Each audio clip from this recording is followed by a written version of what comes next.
yang pertama gitu ya dan sempat juga kita naik ke gunung yang kalian lihat di film yang di bagian terakhir itu juga pas naik gunung ternyata sudah tidak selelah pas naik gunung gede. Terus untuk perbedaan karakter antara Ita dan Drupadi aku udah pernah ngomong Ita anaknya menye-menye dan manja ya dan kalau kalian nonton agak beban gitu. Cuma kalau Drupadi ternyata aku kira karakternya mandiri kuat, ternyata lebih beban lagi ketimbang Basarnas ya. Nyusahinnya kalau yang sebelumnya kan di karakter sebelumnya nyusahinnya ya kayak teman-teman dari keluarga. Kalau ini sampai Basarnas, tim medis, orang tua sampai keluarganya teman-temannya orang tua pun juga ikut repot gitu ya. Jadi di sini lebih challenging dan lebih seru lagi misterinya seperti itu. Terima kasih Kak Bangga. Terima kasih Asya jawabannya. Selanjutnya tadi ada di belakang situ dulu ya tadi Masnya. Boleh dibantu nanti baru ke depan ya. Iya, guys. Aman mati, ada di kita. Boleh berdiri? Silakan nama dan pertanyaannya. Oke, perkenalkan nama saya Agoy ya dari salah satu fansnya Asel. Dari fansnya Asel. Silakan. Jadi mungkin pertanyaan ini bisa dibilang penasaran diri saya sendiri kali ya Pak ya. Ya. Ada hal apa sih, kejadian apa sih gitu yang dilakukan saat syuting, kejadian horor lah, apa kejadian yang bikin semuanya nggak nyaman lah apa gitu. Paling cukup segitu. Siap, terima kasih. Terima kasih. Silakan, Asel boleh dijawab. Lagi ya.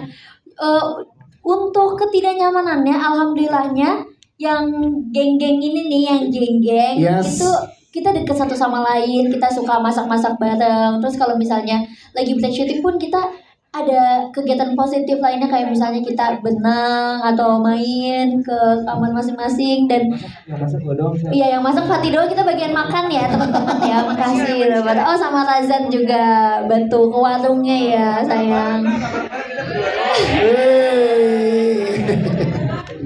Jadi Razan masakin buat Ashel. Iya. Kalau dia khusus buat aku.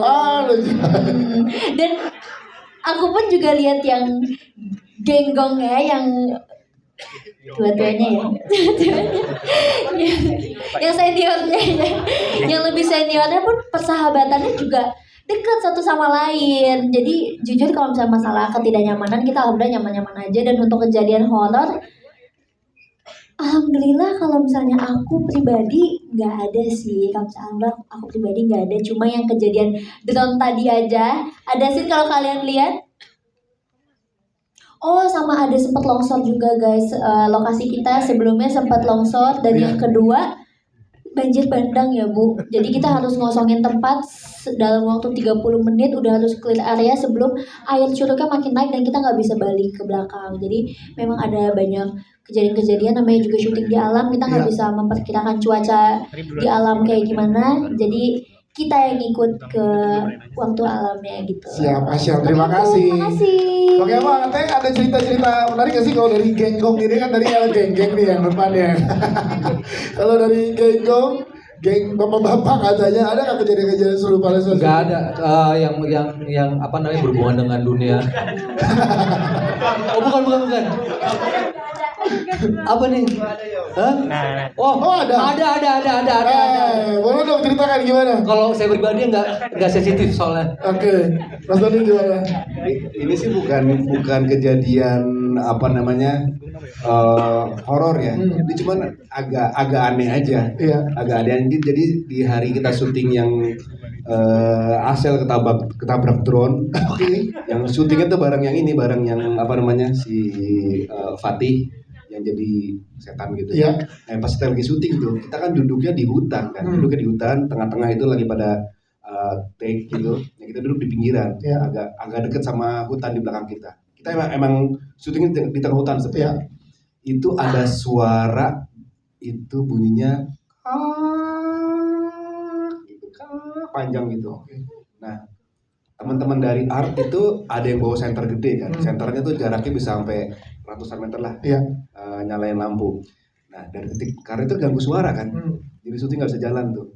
Begitu disenterin di tempat kita nggak dengar suara, nggak ada orang, takutnya ada orang yang iseng gitu kan. Karena suaranya kayak orang bukan kayak suara binatang. Disenterin gitu, dicari nggak ada, oke syuting lagi. Nah ada suara lagi, kita senterin lagi. Begitu disenterin tempatnya bersuara, itu nggak ada apa-apa, tapi dia pindah berapa ratus meter ke samping, cepat gitu langsung, wah gitu Oke. kayak ini apa sih sebenarnya? Entah ini binatang, mungkin itu binatang kali ya. Iya. Tapi dia bisa bergerak itu cepat banget dalam mungkin 100-200 meter dari titik satu ke titik yang lainnya. Itu sih agak aneh sih buat saya. Nah, tapi sampai sekarang berarti belum tahu itu apa ya? Nggak tahu. Berarti itu nanti akan ada di sequel pencarian terakhir, Pak Maras. Itu yang harus kita cari ya. Iya. Pencarian suara ya. Iya, pencarian lagi. Karena itu belum terungkap sampai sekarang. Baik, terima kasih Mas Adi ceritanya. Silakan yang di depan tadi ada satu lagi ya? Ya, silakan. Mas, boleh. Nah, ini Pak. Ngajakin suwit sekarang. Tadi. Sekarang Fatih ngajakin suwit. Boleh berdiri nama dan pertanyaannya silakan. Berdiri biar kelihatan. Yes. Selamat sore semua. Aku mau nanya ke Mas. Aku Raffi dari Cinemax mau nanya ke Mas Fadli. Mungkin kenapa hantu di sini treatmentnya tuh lebih menyerupai manusia, bukan hantu yang kita kenal. Gitu. Terima kasih. Siap. Hantu yang kita kenal, emang yang Mas sudah kenal siapa hantu? Cie, kenal hantu. Temannya hantu. Sama menyerupai manusia. Sebenarnya gini, kembali lagi kita di Indonesia itu kan kita selalu bilang kita pegangannya ada genderuwo, ada pocong, ada apa. Tapi kembali lagi kita kenapa di sini manusia? Sebenarnya ini kan kita ngomong yang arah penasaran gentayangan. Jadi kita lebih ke arah sana gitu loh yang kita mau sampaikan. Dan sebagaimana kalau kita lihat juga di sini sebenarnya mereka pun juga kan seperti Tito waktu Tito lewat. Dia ngomong kan, waktu Tito lewat, dia pertama kali masuk, baik di film 2008 maupun di film sekarang, Tito selalu ngomong gini setiap kali itu mereka, kalau nggak diganggu, mereka nggak ganggu, gitu. Jadi itu sebenarnya selalu kayak gitu, jadi saling menghormati intinya gitu, bahwa kita saling menghormati di dunia di alam kita itu kita bahwa ada alam lain yang memang ada di sekitar kita. Nah kita apa bentukannya manusia, kenapa tidak monster gitu ya? Kembali lagi tadi saya ngomong ke arah arwah sebenarnya sih. Oke, siap. Terima kasih Mas Fandi untuk penjelasannya. Boleh satu pertanyaan terakhir mungkin ada? Oke, yang mana Mas? Ya, atas ya. Ya, silakan.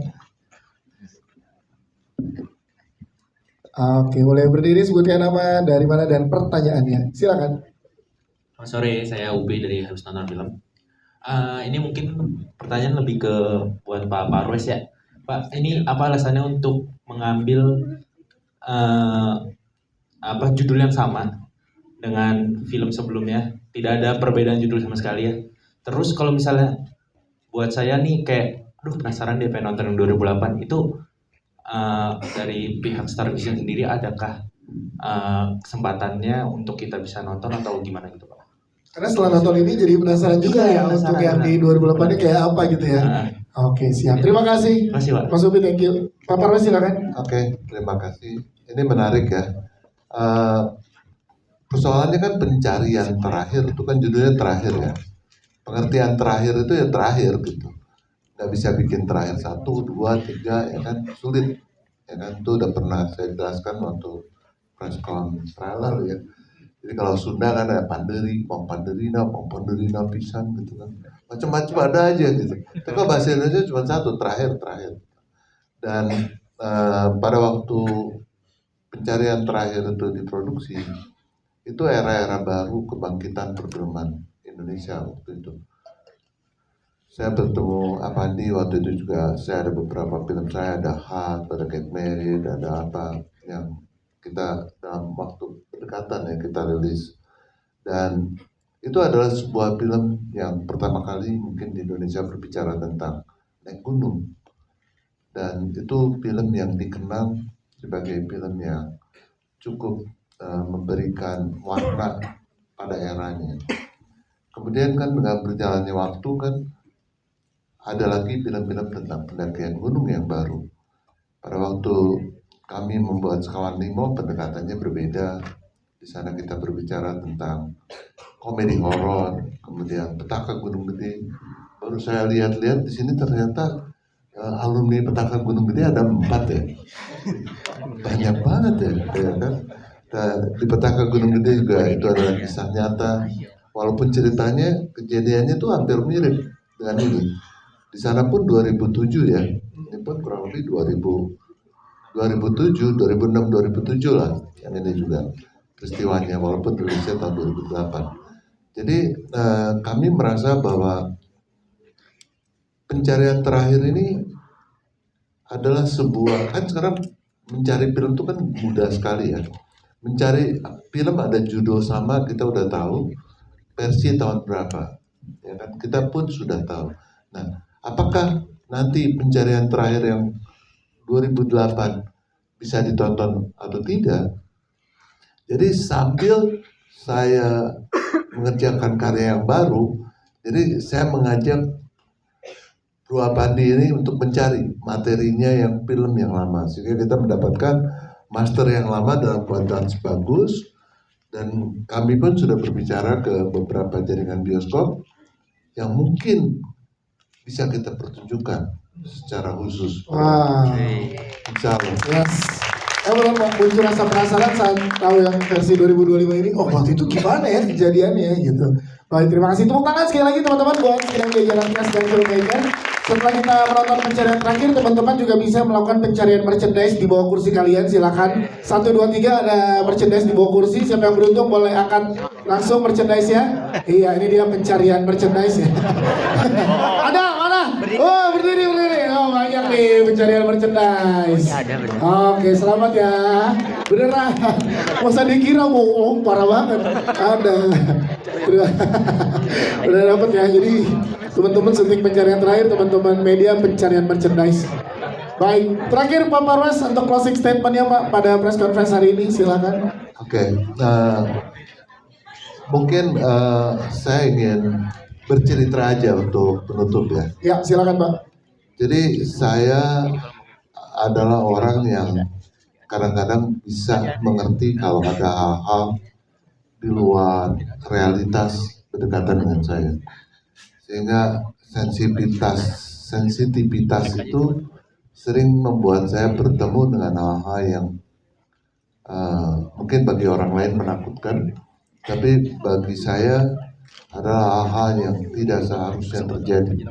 Kenapa? Kita makhluk yang paling sempurna sebagai manusia, dan kadang-kadang kita bertemu dengan makhluk lain dari alam jin ataupun yang lain. Kalau kita di Muslim itu kan, di Islam itu diajarkan ada surah jin yang kita bisa baca dan sebagainya. Dan apa yang disampaikan oleh Tito di akhir film ini tentang jangan ganggu keluarga saya lagi, itu seringkali juga terjadi dengan saya. Tetapi yang paling menarik adalah cerita tadi malam, ya kan?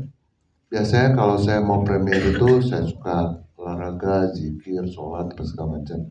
Dan malam tadi ada menjadi malam yang cukup menarik karena terjadi dialog antara saya dengan Kitapa, ya, yang mana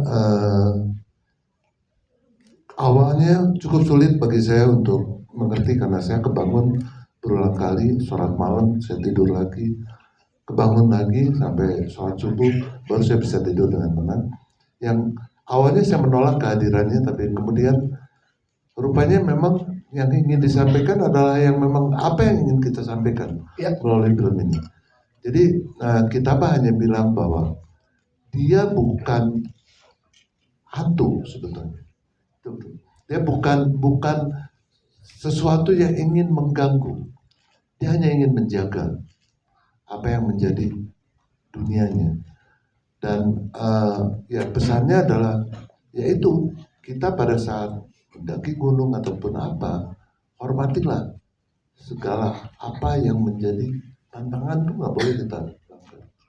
Nah itu cukup sulit. Dari tadi saya ingin bercerita atau tidak, karena itu menjadi malam yang cukup panjang. Saya tidur kebangun, tapi menurut saya mungkin ini yang perlu kita sampaikan. Jadi semoga pesan ini menjadi pesan yang penting bagi kita. Kita menikmati filmnya, tapi kita pun semakin menghargai segala keindahan alam dan menghormati segala hal yang menjadi kekayaan alam yang keindahannya ataupun kesakralannya. Mungkin itu saja. Terima kasih Pak Boris, tepuk tangan sekali lagi teman-teman. Baik, kita akan foto bareng yang di depan boleh tetap duduk namun merapat.